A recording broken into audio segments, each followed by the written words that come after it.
दोस्तों, CRM classes Indore में आपका स्वागत है। दोस्तों, इसके पहले वाले लेक्चर में हमने पढ़ा था कि Newton's first law of motion क्या होता है, लीनियर मोमेंटम फोर्स क्या होता है, ये सभी चीज़ें पढ़ी थी।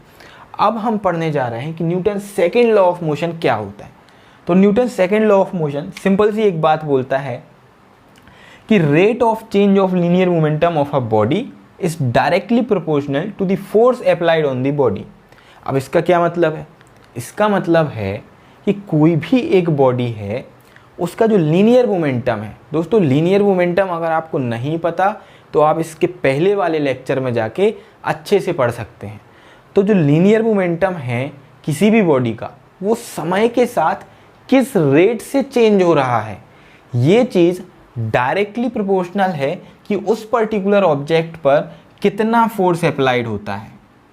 ठीक है, कि मतलब समय के साथ साथ किस रेट से उसका लीनियर मोमेंटम चेंज हो रहा है, ये डायरेक्टली प्रोपोर्शनल होगा किसके? जितना भी फोर्स उस बॉडी पर अप्लाइड हो रहा है। ठीक है, ये सिंपल सी बात Newton second law of motion में बोली है। अब आइए इसकी डेफिनेशन को एक बार देख लेते हैं, क्योंकि मेंस में जब आपको Newton second law of motion लिखने आएगा, मान लीजिए 3 मार्कर में सिर्फ और सिर्फ डेफिनेशन आएगी, तो आपको वहाँ पर ये डेफिनेशन लिखनी है और आगे हम एक फॉर्मूला पढ़ने जा रहे हैं, वो फॉर्मूला लिखना है। इससे आपको पूरे 3 मार्क्स मिल जाएंगे।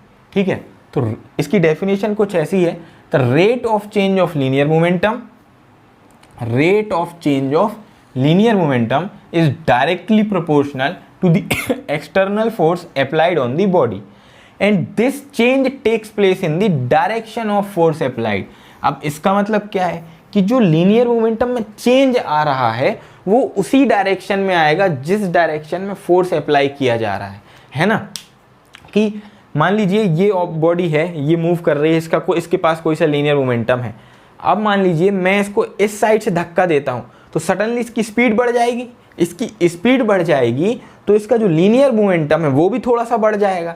लेकिन लीनियर मोमेंटम किस डायरेक्शन में बढ़ा? ध्यान दीजिए, अगर मैं इस साइड से धक्का देता हूं तो इसी साइड में इसका लीनियर मोमेंटम बढ़ेगा ना। इसका मतलब जो चेंज है, this change in linear momentum takes place in the direction of force applied. मतलब जिस डायरेक्शन में फोर्स हम अप्लाई करेंगे उसी डायरेक्शन में जो चेंज इन लीनियर मोमेंटम है वो होगा। ठीक है, अब इसको एक बार मैथमेटिकली देख लेंगे तो इसको इस तरीके से लिखेंगे, rate of change of linear momentum. मैंने आपको बताया था कि जब भी रेट की बात आती है वहां पर अपॉन में टाइम इंटरवल होता है ना। तो यहाँ पे rate of change of linear momentum है तो हम लिखेंगे delta P upon delta T. अब डेल्टा पी क्या होता है? बहुत सारे मेरे भाई हैं जो मैथ्स बैकग्राउंड से नहीं है, इसीलिए उनको डेल्टा पी जानने में दिक्कत होती है। डेल्टा पी मतलब होता है चेंज इन, किसी भी चीज़ में चेंज की बात करते हैं, जब वहाँ पर कुछ भी चेंज हो रहा है तो वहाँ पर होता है डेल्टा, वहाँ पर हम डेल्टा का यूज़ करते हैं। तो यहाँ पर चेंज इन लीनियर मोमेंटम है तो हमने डेल्टा पी लिखा है ना। अब डेल्टा पी का मतलब होता है P2 माइनस P1, मतलब final linear momentum minus initial linear momentum, ये P1 होगा माइनस इनिशियल लीनियर मोमेंटम। ठीक है, ऐसे ही टाइम का होगा कि डेल टी मतलब क्या होगा? T2 minus T1। अब यहाँ पर T2 फाइनल टाइम पॉइंट है और T1 इनिशियल टाइम पॉइंट है, तो final time minus initial time. ठीक है, तो ये हो गया del P upon del T is directly proportional to force applied. अब हम इसको पलट के ऐसे भी लिख सकते हैं कि force is directly proportional to del P upon del T, क्योंकि दोनों एक ही बात है। चाहे इसको इसके डायरेक्टली प्रोपोर्शनल बोल दो, चाहे इसको इसके डायरेक्टली प्रोपोर्शनल बोल दो, ठीक बात है। अब जब भी हम प्रोपोर्शनैलिटी का साइन हटाते हैं तो एक कांस्टेंट लिखते हैं, है ना। और यहाँ पर जैसे ही मैंने लिखा F is equal to, proportionality का साइन हटाया तो यहाँ पे कोई कांस्टेंट आएगा और वो जो कांस्टेंट है उसकी वैल्यू होती है यहाँ पे 1। K is equal to 1, K एक कांस्टेंट है जिसकी वैल्यू 1 है, तो हम उसे नहीं लिखेंगे इस वाले एक्सप्रेशन में, है ना। तो F इज इक्वल टू हो जाएगा del P upon del T। ठीक है, तो ये जो एक पर्टिकुलर फॉर्मूला निकल के आया है फोर्स का, यही है सेकेंड लॉ ऑफ मोशन। ठीक है, सेकेंड लॉ ऑफ मोशन जब भी 3 मार्कर में आएगा तो आपके लिए सबसे पहले ये एक डेफिनेशन लिखनी है, उसके बाद ये एक फॉर्मूला लिखना है ना। इससे आपको आराम से 3 मार्क्स मिल जाएंगे। अब ये बात तो क्लियर है, लेकिन कभी कभी मतलब मोस्टली टाइम 95% अप्रोक्सीमेटली ये होता है कि हर केस में जो मास ऑफ द ऑब्जेक्ट है वो कांस्टेंट होता है, मतलब मास किसी भी ऑब्जेक्ट का चेंज नहीं होता। अभी हम आगे इसी लेक्चर में पढ़ेंगे कि किसी भी ऑब्जेक्ट का मास भी समय के साथ चेंज हो सकता है ना। लेकिन अभी हम पढ़ेंगे जब मास m इज कांस्टेंट। अगर m कांस्टेंट है तो डेल p का फॉर्मूला क्या होता है, मास इंटू वेलोसिटी। तो फाइनल वेलोसिटी मान लो हमने v लिखी, तो फाइनल लीनियर मोमेंटम जो कि यहाँ पे p2 है ये क्या हो जाएगा mv। तो हमने यहाँ पे लिख दिया mv माइनस, क्योंकि यहाँ पे माइनस है डेल p माइनस, तो यहाँ पे लिखा माइनस इंटू mu। जो ऑब्जेक्ट की इनिशियल वेलोसिटी है वो है u, फाइनल वेलोसिटी है v, इसीलिए final linear momentum minus initial linear momentum को हम और सिंप्लीफाई करके लिख सकते हैं mv माइनस mu।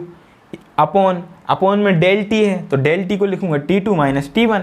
अब t2 माइनस t1 भी एक कोई जो वैल्यू निकलेगी वो t निकलेगी, टाइम के फॉर्म में ही निकलेगी, तो हमने उसके लिए लिख दिया t। तो ये एक्सप्रेशन बदल के कुछ इस तरीके से दिखने लगेगा, mv minus mu upon t। तो इसको मैं यहाँ लिखता हूँ mv minus mu upon t, ठीक है। अब इसमें से हम अगर मास कॉमन ले लें तो ये क्या हो जाएगा, मास कॉमन ले लिया ब्रैकेट के अंदर बचेगा v minus u upon t। अब दोस्तों इसके पहले वाले जो लेक्चर्स है उसमें हम एक्सेलरेशन जब पढ़ रहे थे तो हमने वहाँ पर पढ़ा था कि एक्सेलरेशन होता है, since acceleration is equal to v minus u upon t, है ना, final velocity minus initial velocity upon time. तो ठीक है, मतलब ये जो एक क्वांटिटी बनी है ये तो एक्सेलरेशन है, तो हमने इस पूरी क्वांटिटी को बदल के डायरेक्ट ये लिख दिया।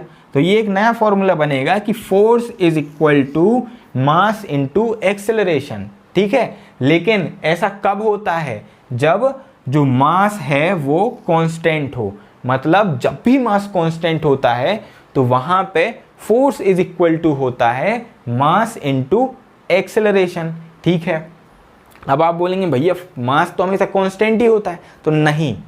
अगर आप रॉकेट का केस देखेंगे, जो रॉकेट्स होते हैं जो स्पेस में नासा वगैरह इसरो वगैरह लॉन्च करती है, तो वो जो रॉकेट हैं वो जब ऊपर जाते हैं तो उनमें से फ्यूल बाहर की ओर आता है ना, पीछे से फ्यूल बहुत ज़्यादा एक वो होती है, कंबशन की प्रोसेस होती है, फ्यूल जलते जाता है। तो क्या होता है, फ्यूल एक मास है, जो पहले से फ्यूल उस रॉकेट में रखा है वो एक मास है, और जैसे जैसे वो मास जलते जा रहा है, कंबस्ट होते जा रहा है, तो वो रॉकेट में से बाहर निकलते जा रहा है, और रॉकेट का जो मास है वो क्या होते जा रहा है, वो कम होते जा रहा है धीरे धीरे, है ना। तो इस सिचुएशन में जो मास है वो चेंज हो रहा है ना। इसीलिए इस वाले केस में, रॉकेट वाले केस में, जहां पर मास चेंज हो रहा है वहां पे जो फोर्स का फॉर्मूला है वो होगा force is equal to del P upon del T, ठीक है। तो एक बात हमेशा क्लियर याद रखना है कि force is equal to mass into acceleration सिर्फ वहां होता है जहां मास कांस्टेंट हो, लेकिन जहां पर मास वेरिएबल होगा वहां पर फॉर्मूला फोर्स का क्या होगा, del P upon del T. और यही होता है second law of motion, Newton second law of motion. अब एक पॉइंट और हमें यहाँ से क्लियर हुआ कि फर्स्ट लॉ ऑफ मोशन ने हमें ये बताया कि फोर्स होता क्या है, और सेकेंड लॉ ऑफ मोशन ने हमें ये बता दिया कि फोर्स का मेजरमेंट क्या होता है, ठीक है। फोर्स क्या होता है, उसका मेजरमेंट क्या होता है, दो चीज़ हम सीख चुके हैं। तो दोस्तों आप अभी इस जो भी मैंने कंटेंट लिखा है इसको आप नोट कर लीजिए। दोस्तों तो अब हमने फोर्स के बारे में बहुत सारी चीज़ें जान ली हैं, उसके फॉर्मूले को जान लिया है, फोर्स होता क्या है ये भी जान लिया। तो आइए कुछ और छोटी छोटी बातें हैं फोर्स के बारे में, उनको जान लेते हैं।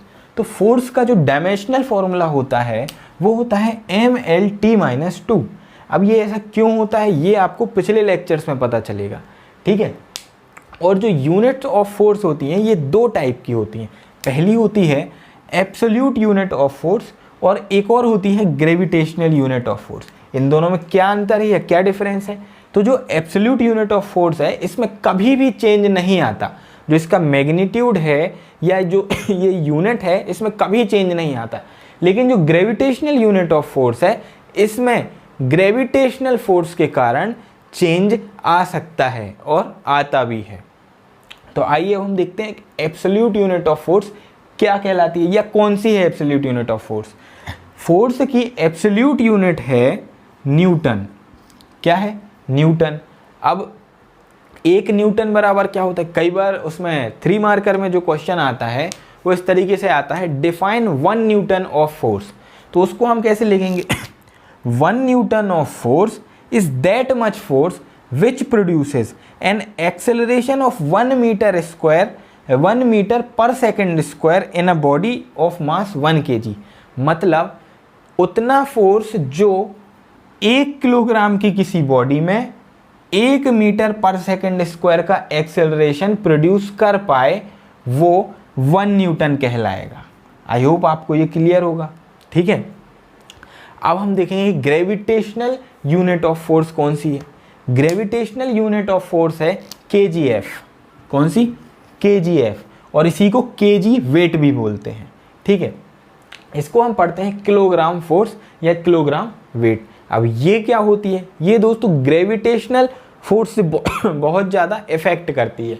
जैसे अगर हम बोलें कि अभी हमारा वेट कुछ है, अभी हमारा वेट मान लीजिए 65 kg है ना।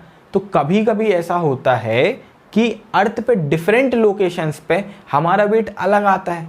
या तो मान लीजिए कोई इंसान चांद पे चला जाए तो वहाँ पर देखा जाए तो उसका वेट 1/4 आएगा। जैसे इधर उसका वेट कुछ है, इधर उसका वेट 40 किलो आ रहा है, तो चांद पर उसका वेट 10 किलो ही आएगा। ऐसा क्यों?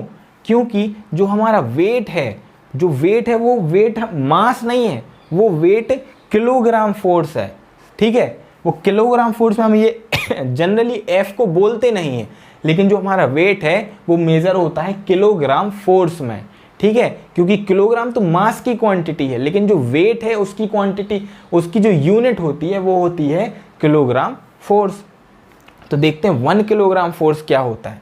तो किसी भी मास में जो कि 1 kg का है, उसमें अगर कोई force 9.8 metre per second square का एक्सेलरेशन प्रोड्यूस करता है तो उस फोर्स को हम बोलते हैं 1 kgf। ठीक है, 1 किलोग्राम फोर्स। और ये जो ग्रेविटेशनल यूनिट ऑफ फोर्स है इसको यूज़ किया जाता है हमारे वेट को एक्सप्रेस करने के लिए। तो आई होप फ्रेंड्स आपको ये चीज़ समझ आई होगी, आप इसको एक बार नोट कर लीजिए। तो दोस्तों अब हम समझेंगे एक और कॉन्सेप्ट जो बहुत ही इंपॉर्टेंट है सेकेंड लॉ ऑफ मोशन से रिलेटेड। तो आइए जानते हैं इम्पल्सिव फोर्स क्या होते हैं। वे सभी फोर्स जो बहुत ही शॉर्ट इंटरवल के लिए लगते हैं उन्हें हम इम्पल्सिव फोर्स बोलते हैं। ठीक है, अब इसके एग्जांपल्स कौन से होंगे? जब मान लीजिए हम किसी गन से बुलेट को फायर करते हैं तो गन और बुलेट के बीच में जो कांटेक्ट होता है वो बहुत ही शॉर्ट इंटरवल के लिए होता है, और जो फोर्स होता है वो भी बहुत ही शॉर्ट इंटरवल के लिए अप्लाई किया जाता है। तो उस फोर्स को हम बोलते हैं इम्पल्सिव फोर्स। जैसे हम किसी बॉल को बैट से हिट करते हैं तो बैट और बॉल के बीच में भी कांटेक्ट एकदम माइनर सेकंड के बराबर होता है ना, कुछ मिली सेकेंड्स का कांटेक्ट होता है, और उस कांटेक्ट के दौरान जो फोर्स बॉल पर लगता है वही फोर्स कहलाता है इम्पल्सिव फोर्स, है ना। तो जहां पर भी शॉर्ट इंटरवल में कोई फोर्स लगेगा तो उसे हम क्या बोलेंगे? Impulsive force. तो इम्पल्सिव फोर्स की डेफिनेशन होती है forces which acts on a body for short interval of time या फॉर शॉर्ट टाइम। ठीक है, अब इम्पल्सिव फोर्स का एक कैरेक्टरिस्टिक होता है कि जब भी किसी चीज़ पर अप्लाई होते हैं तो एक तो बहुत ही शॉर्ट इंटरवल के लिए होते हैं, बहुत शॉर्ट टाइम पीरियड के लिए होते हैं, और ये अचानक से सडन मूवमेंट में ये या एकदम बिट ऑफ सेकंड में ये 0 टू मैक्सिमम जाते हैं और मैक्सिमम टू 0 हो जाते हैं। मतलब ये जो फोर्स है ये वेरी करता है, पहले नीचे से ऊपर मैक्सिमम जाएगा 0 से और फिर सीधा 0 आ जाता है। ठीक बात है। इसके इसी कारण या इसी बिहेवियर के कारण इम्पल्सिव फोर्स को मेजर करना बहुत ही मुश्किल होता है। ठीक है, इम्पल्सिव फोर्स को मेजर करना मुश्किल होता है या बहुत ज़्यादा हाईटेक उपकरण चाहिए होते हैं उसके बाद ही मेजर हो पाता है। तो ऐसी सिचुएशन में जब इम्पल्सिव फोर्स को मेजर करना मुश्किल है, हम मेजर करते हैं इम्पल्स को। किसको? इम्पल्स को। अब इम्पल्स क्या है? इम्पल्स है measure of total effect of force. मतलब किसी भी फोर्स के द्वारा किसी बॉडी पर कितना इफेक्ट डाला गया है, इस चीज़ को हम बोलते हैं इम्पल्स। ठीक है। अब ये मेजर कैसे, सबसे पहले ये जानते हैं ये डिनोट कैसे होती है। इम्पल्स को डिनोट किया जाता है कैपिटल आई से, ठीक है, कैपिटल आई से। और ये एक वेक्टर क्वांटिटी है। कैसी क्वांटिटी है? वेक्टर क्वांटिटी है। आइए अभी हम जानेंगे इसके आगे, ठीक है। अब इम्पल्स के बारे में कुछ देखते हैं कि इम्पल्स तो total effect of force on a body है, ठीक है। अब इसको मेजर कैसे करेंगे? तो दोस्तों जब हम लीनियर मोमेंटम पढ़ रहे थे तो उस टाइम पे हमने देखा था कि जो लीनियर मोमेंटम है ये amount of motion in a body है क्या है? Amount of motion in a body. और फोर्स क्या करता है? फोर्स मोशन को कॉज करता है, मतलब मोशन को जनरेट कौन करता है? फोर्स करता है। और अमाउंट ऑफ मोशन से ही तो हम मेजर करते हैं कि effect of force on motion है क्या, है ना। इसीलिए हम इम्पल्स जो कि टोटल इफेक्ट ऑफ फोर्स है इसको भी मेजर करेंगे चेंज इन लीनियर मोमेंटम के जैसे, ठीक है। मतलब सिंपल भाषा में अगर हम देखें तो किसी भी बॉडी पर इफेक्ट ऑफ फोर्स देखना हो तो हम क्या करेंगे? उस बॉडी पर change in linear momentum calculate करेंगे और वही चेंज इन लीनियर मोमेंटम क्या होगा? इम्पल्स, ठीक है। अब देखो चेंज इन लीनियर मोमेंटम में final linear momentum minus initial linear momentum, और उसी को हम लिख सकते हैं डेल्टा लीनियर मोमेंटम या डेल्टा पी, ठीक है। अब इतनी चीज क्लियर हो गई तो इम्पल्स का एक फॉर्मूला हमें इधर से क्लियर हो गया कि इम्पल्स का फॉर्मूला होता है P2 माइनस P1 या तो डेल P, है ना। ये हो गया इम्पल्स का फॉर्मूला, ठीक है। इम्पल्स वेक्टर क्वांटिटी क्यों है? क्योंकि impulse change in linear momentum है और जो लीनियर मोमेंटम है वो भी एक वेक्टर क्वांटिटी है, इसीलिए इम्पल्स भी क्या है? एक वेक्टर क्वांटिटी, ठीक है। इम्पल्स का एक फॉर्मूला मिल गया। अब कुछ इसके एप्लीकेशंस भी हम देखेंगे अभी जस्ट अ मिनट में। बस पहले आप ये देखिए इम्पल्स का एक और फॉर्मूला क्या होता है। तो सेकंड लॉ ऑफ मोशन से हमें अभी हमने थोड़ी देर पहले पढ़ा है और उससे हमें ये पता चला कि force is equal to del P upon del T. बिल्कुल ठीक बात है। और इधर पे डेल पी बराबर क्या है? इम्पल्स। तो इस फॉर्मूले को अगर हम थोड़ा सा ट्रांसफॉर्म करेंगे तो हमें पता चलेगा del P is equal to F into del T. ठीक बात है। और एफ जो है ये एवरेज फोर्स है कि जो वो शॉर्ट टाइम पीरियड है ना, शॉर्ट टाइम पीरियड में कितना फोर्स अप्लाई हुआ है उसको हम क्या बोलेंगे? Average force. तो उस पूरे टाइम इंटरवल में कितना फोर्स अप्लाई हुआ है उसको अगर हम साथ में प्रोडक्ट करेंगे तो एक हमें वैल्यू निकल के आएगी, वो होगी डेल पी, मतलब चेंज इन लीनियर मोमेंटम। और वही चेंज इन लीनियर मोमेंटम क्या कहलाएगा? इम्पल्स। इसका मतलब एवरेज फोर्स इनटू टाइम क्या होता है? इम्पल्स के बराबर। तो ठीक है, हमारे लिए दो फॉर्मूले इम्पल्स के निकल के आ गए कि impulse is equal to P2 minus P1, इसको हम डेल्टा P भी बोल सकते हैं, इज इक्वल टू इसका second formula average force into time. ठीक है, इम्पल्स का फॉर्मूला हो गया एवरेज फोर्स इनटू टाइम। अब हमने ये देख लिया effect of impulse, effect of force को हम इम्पल्स बोलते हैं और इसको कैलकुलेट कैसे करते हैं ये भी देख लिया। अब कभी आपने ये सोचा है कि इम्पल्सिव फोर्स से ही प्रोड्यूस हुआ है इम्पल्स, है ना? जहां पर हम इम्पल्सिव फोर्स कैलकुलेट नहीं कर सकते उसी केस में हम इम्पल्स को कैलकुलेट करते हैं। इसका मतलब इम्पल्स का जो मेजरमेंट या जो मेजर करते हैं ये भी बहुत ही शॉर्ट टाइम पीरियड में करते हैं। ठीक है, अब जानते हैं कि इम्पल्स की कुछ एप्लीकेशंस क्या क्या होते हैं। ठीक है, तो उसके लिए पहले हम देखेंगे कि इधर से एवरेज फोर्स की वैल्यू क्या निकल के आ रही है। एवरेज फोर्स अगर मैं यहाँ पे लिखूँ FAV तो वो निकल के आ रहा है change in linear momentum upon time, तो डेल P अपॉन टाइम। ठीक है, तो इफेक्ट ऑफ फोर्स जब भी हमें देखना है तो किसी भी बॉडी पर इम्पैक्ट देखेंगे।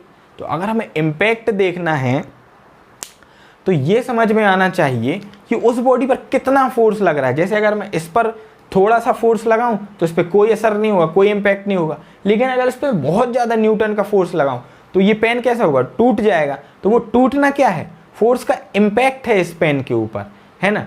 ऐसे ही जब कोई फील्डर होता है क्रिकेट मैच में, जो फील्डर होते हैं वो बॉल को कैच करते हैं तो वो क्या करते हैं?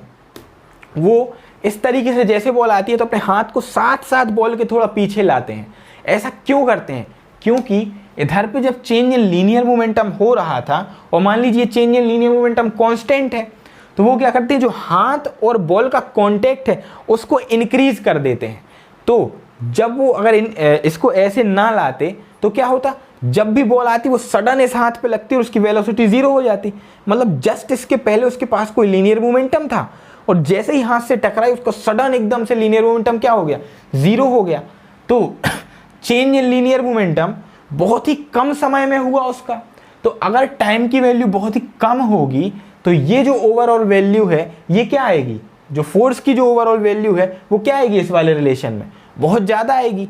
इसीलिए क्या होता है, जो फील्डर होते हैं वो उस टाइम को बढ़ा देते हैं। जो कॉन्टैक्ट है ना, चेंज इन लीनियर मोमेंटम हो रहा है तो उस बॉल और हाथ के जो टाइम ऑफ कॉन्टैक्ट है उसको वो बढ़ा देते हैं, धीरे धीरे धीरे धीरे करके उसकी स्पीड को जीरो लेके आते हैं। इसमें होता क्या है, जो ये टाइम है अपॉन में जो टाइम है इसकी वैल्यू बढ़ जाती है। तो ओवरऑल जो ये एक्सप्रेशन है del P upon del T, इसकी जो वैल्यू है ये बहुत ही कम आती है।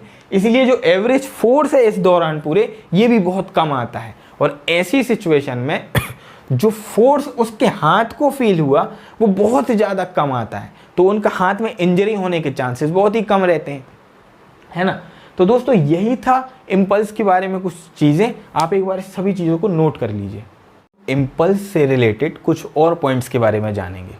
तो इम्पल्स के अभी हमने बेसिकली दो फार्मूलाज को देख लिया है। पहला फार्मूला है P2 माइनस P1, मतलब चेंज इन लीनियर मोमेंटम। यही हमने पढ़ा कि इम्पल्स क्या होता है, चेंज इन लीनियर मोमेंटम, ठीक है। इम्पल्स का सेकंड फार्मूला जो Newton second law of motion से बनाया था वो है impulse is equal to average force into time taken. मतलब जितनी देर के लिए दो ऑब्जेक्ट्स में कांटेक्ट था, जब वो इम्पैक्ट डाल रहे थे फोर्स का, वो एवरेज फोर्स उस टाइम पीरियड का एवरेज फोर्स और टाइम को हम प्रोडक्ट करेंगे तो क्या मिलेगा, इम्पल्स मिलेगा, इफेक्ट ऑफ फोर्स मिलेगा। हालांकि ये चीज़ आपको अभी एप्लीकेशन से और अच्छे से समझ आ जाएगी। तो इन दोनों इक्वेशन से हमें क्या पता चल रहा है, F average force into time is equal to change in linear momentum, ठीक है। तो यहाँ से एवरेज फोर्स कितना निकलेगा, average force is equal to change in linear momentum upon time, change in linear momentum upon time. अब इस expression में कुछ छुपी बातें हैं, आइए उनको जानते हैं। इसका मतलब है कि अगर किसी ऑब्जेक्ट का लीनियर मोमेंटम चेंज हो रहा है और वो लीनियर मोमेंटम बहुत कम समय में चेंज होगा तो उस बॉडी पर या उन दो ऑब्जेक्ट्स पर जो फोर्स होगा, एवरेज फोर्स होगा, वो बहुत ज़्यादा एग्जर्ट करेगा, है ना। क्यों, क्योंकि चेंज इन लीनियर मोमेंटम, जो लीनियर मोमेंटम चेंज हुआ है ये बहुत ही कम समय में चेंज हो गया है। इसीलिए जो बॉडी है उसको जो फोर्स फील होगा वो बहुत ही ज़्यादा फील होगा। और वहीं अगर ये जो लीनियर मोमेंटम चेंज हो रहा है ये ज़्यादा समय में लीनियर मोमेंटम चेंज होगा तो जो फोर्स है, एवरेज फोर्स जो फील होगा उस बॉडी को, वो कैसा होगा, कम होगा। और इसी चीज़ को यूज़ करते हुए मैंने अभी आपको बताया कि जो फील्डर्स होते हैं वो बॉल को जब कैच करते हैं तो अपने हाथ थोड़े पीछे की तरफ लाते हैं। क्यों, क्योंकि वो बॉल का जो लीनियर मोमेंटम है वो एकदम से चेंज करके जीरो पे नहीं लाते, उसको धीरे धीरे करके जीरो पे लाते हैं। और लीनियर मोमेंटम चेंज होने का जो टाइम पीरियड है, जो टाइम ऑफ कॉन्टैक्ट है, उसको बढ़ा देते हैं। और जैसे ही टाइम ऑफ कॉन्टैक्ट बढ़ाते हैं उनको जो फोर्स फील होता है वो बहुत ही कम फील होता है और उनका जो हाथ है वो इंजर्ड नहीं होता। और ऐसे ही अगर हम कुछ और एग्जांपल्स देखें तो अगर कोई व्यक्ति एक बिल्डिंग से कूदता है और वो जैसे ही ज़मीन पे कूदेगा, डायरेक्ट वो अर्थ पे कूदेगा, अर्थ सरफेस पे कूदेगा, तो क्या होगा, अर्थ सरफेस बिल्कुल भी बेंड नहीं होगा, तो एक सॉलिड है, तो वो जो उसका लीनियर मोमेंटम है वो बहुत ही कम टाइम इंटरवल में, जैसे एक कोई बॉडी है, व्यक्ति है, ये ऊपर से कूदा, ठीक है, अब यहाँ पे तो अर्थ सरफेस है, तो वो इधर से आ रहा था, जस्ट यहाँ पे गिरने के पहले उसके पास कुछ लीनियर मोमेंटम था, मान लीजिए v वेलोसिटी थी, m उसका मास था, तो उसका लीनियर मोमेंटम क्या था, mv, ठीक है। और जैसे ही वो इतने माइनर सेकंड में वो अर्थ से टकराया और उसकी वेलोसिटी हो गई कितनी, जो वेलोसिटी है वो हो गई 0। इसी वजह से mv की जो वैल्यू है वो भी क्या आ गई 0, है ना। लीनियर मोमेंटम है। तो यहाँ पे जस्ट पहले उसका लीनियर मोमेंटम क्या था, mv, और जैसे ही वो इस ऑब्जेक्ट या इस अर्थ सरफेस से टकराया उसका लीनियर मोमेंटम 0 हो गया। मतलब बहुत ही कम टाइम इंटरवल में उसका लीनियर मोमेंटम क्या हो गया, 0। इस वजह से उस व्यक्ति को बहुत ज़्यादा न्यूटन का फोर्स अपने ऊपर महसूस होगा और वो व्यक्ति बहुत ही बुरी तरीके से डैमेज हो जाएगा, इंजर्ड हो जाएगा। अब दूसरे केस में अगर हम देखें तो दूसरे केस में मान लीजिए यही सेम व्यक्ति रेत के एक ढेर पर कूदता है, बहुत बड़ा ये रेत का एक ढेर है ना, इस पर ये व्यक्ति कूदता है। तो जैसे ही ये व्यक्ति इसके सरफेस से टकराएगा तो होगा क्या, ये साथ में इस रेत में थोड़ा सा अंदर धंसता चला जाएगा, है ना। और जो उसका लीनियर मोमेंटम है वो पहले वाले केस में अचानक से 0 हो रहा था, वो अचानक से 0 नहीं होगा, उसकी जो वेलोसिटी वो धीरे धीरे करके 0 पे आएगी और लीनियर मोमेंटम भी धीरे धीरे करके 0 होगा। इसीलिए जो ये टाइम ऑफ कांटेक्ट है ये क्या होगा, टाइम ऑफ कांटेक्ट बढ़ जाएगा और जो फोर्स उस व्यक्ति को फील होगा वो कम होगा। तो कंपेरेटिवली उसको कम फोर्स फील होगा और वो इंजरी भी उसको कम ही होगी इस वाले केस में। लेकिन इसके पहले वाले केस में उसको इंजरी ज़्यादा होगी, ठीक है। तो इतनी चीज़ आई होप आपको क्लियर है। अब इम्पल्स की यूनिट क्या होती है, इम्पल्स की यूनिट होती है न्यूटन सेकेंड। क्या होती है, न्यूटन सेकेंड। ऐसा क्यों, क्योंकि फोर्स की यूनिट होती है न्यूटन, टाइम की होती है सेकंड, दोनों प्रोडक्ट है, दोनों का इनटू है, इसलिए न्यूटन सेकंड उसकी एसआई यूनिट होती है। Impulse can be 0, positive and negative. जिस केस में लीनियर मोमेंटम चेंज नहीं हो रहा होगा वहां पर चेंज इन लीनियर मोमेंटम मतलब final linear momentum minus initial linear momentum क्या आएगा, 0 आएगा। तो उस केस में इम्पल्स की वैल्यू क्या आएगी, 0। जिस केस में चेंज इन लीनियर मोमेंटम की वैल्यू पॉजिटिव आएगी, मतलब लीनियर मोमेंटम जो है वो बढ़ गया है अब, तो उस केस में क्या होगा, इम्पल्स की वैल्यू पॉजिटिव आएगी। और जिस केस में लीनियर मोमेंटम कम हो रहा था, लीनियर मोमेंटम 0 हो गया है, तो उस केस में जो इम्पल्स की वैल्यू वो क्या आएगी, नेगेटिव, है ना, क्योंकि लीनियर मोमेंटम कम होते होते 0 हो गया। तो लीनियर मोमेंटम कम हो रहा है इसीलिए फाइनल 0 होगा और इनिशियल जो है वो कोई एक वैल्यू पॉजिटिव वैल्यू होगी। तो फाइनल माइनस इनिशियल करेंगे तो अपन नेगेटिव आंसर पाएंगे, ठीक है। अब ये तो इम्पल्स के बारे में सब जानकारी हो गई। अब एक छोटा सा थ्योरम है जो एग्जाम में 3 मार्कर में पूछ सकता है, वो है इम्पल्स मोमेंटम थ्योरम। बहुत ही आसान सी बात है, इसको 1 मिनट में समझेंगे। Given change in linear momentum can be produced by small force by applying small force for a long time और by applying large force for short time. मतलब सेम अमाउंट का change in linear momentum produce किया जा सकता है small force को, किसको, small force को ज़्यादा टाइम के लिए अप्लाई करें अगर अपन, या तो लार्ज फोर्स को कम टाइम के लिए अप्लाई करें। लेकिन जो ओवरऑल इफेक्ट होगा वो कैसा होगा, चेंज इन लीनियर मोमेंटम कैसा होगा, वो सेम होगा। तो यही एक छोटा सा थ्योरम था इम्पल्स मोमेंटम थ्योरम। दोस्तों इसको नोट कर लीजिए। तो अब हम पढ़ेंगे third law of motion, Newton's third law of motion. Newton's third law of motion का बहुत ही सिंपल स्टेटमेंट है, आई होप आप सभी ने ये पढ़ा होगा। According to this law, to every action there is always equal and opposite reaction. अब इसको अगर हम सिंपल टर्म्स में बोलें तो ये चीज़ तो हमें आसानी से पता है कि किसी भी एक्शन का इक्वल एंड अपोजिट रिएक्शन होता है, ठीक बात है। अब इसको अगर और सिंपल करके डेफिनेशन अदर वर्ड्स में बोलें तो कुछ इस तरीके से होगी, when two bodies interact, two bodies का म्यूचुअल इंटरएक्शन होता है। जैसे ये दो पेन है, ये पेन है, ये पेन है, ये दोनों इंटरैक्ट कर रहे हैं, म्यूचुअल इंटरएक्शन हो रहा है। तो the forces on the bodies from each other are always equal in magnitude and opposite in direction. मान लीजिए एक ये बॉडी है और एक ये बॉडी है, ये दोनों आपस में एक दूसरे के ऊपर फोर्स लगा रही हैं। ये जो वाली बॉडी है इसका नाम है ए और इसका नाम है बी। तो ए के ऊपर बी जो फोर्स लगाएगी या बी के ऊपर ए जो फोर्स लगाएगा, मतलब F A B is equal to होगा जो फोर्स बी लगा रहा है ए पर, जो फोर्स बी लगा रहा है ए पर। लेकिन ये जो बी फोर्स लगा रहा है ए पर, ये कैसा होगा, अपोजिट डायरेक्शन में होगा। इसीलिए इसके ऊपर नेगेटिव साइन लगेगा। ठीक है, तो ये चीज़ पता हो गई कि कोई भी दो बॉडीज के म्यूचुअल इंटरेक्शन में दोनों बॉडीज एक दूसरे पर इक्वल इन मैग्नीट्यूड फोर्स लगाती हैं but opposite in direction force लगाती हैं। ठीक है, तो यहां से न्यूटन कहना चाह रहे हैं कि जितने भी फोर्स दुनिया में होते हैं वो कभी भी सिंगल नहीं एग्जिस्ट करते, वो हमेशा कैसे होते हैं हमेशा पेयर्स के फॉर्म में होते हैं। कि मतलब अगर कोई फोर्स है तो वो किसी ना किसी रिएक्शन के कारण ही जनरेट हुआ होगा, है ना। देखिए यहाँ पर भी म्यूचुअल इंटरेक्शन हो रहा है, इसी तरीके से जितने भी फोर्स होते हैं वो किसी न किसी म्यूचुअल इंटरेक्शन के कारण ही जनरेट होते हैं।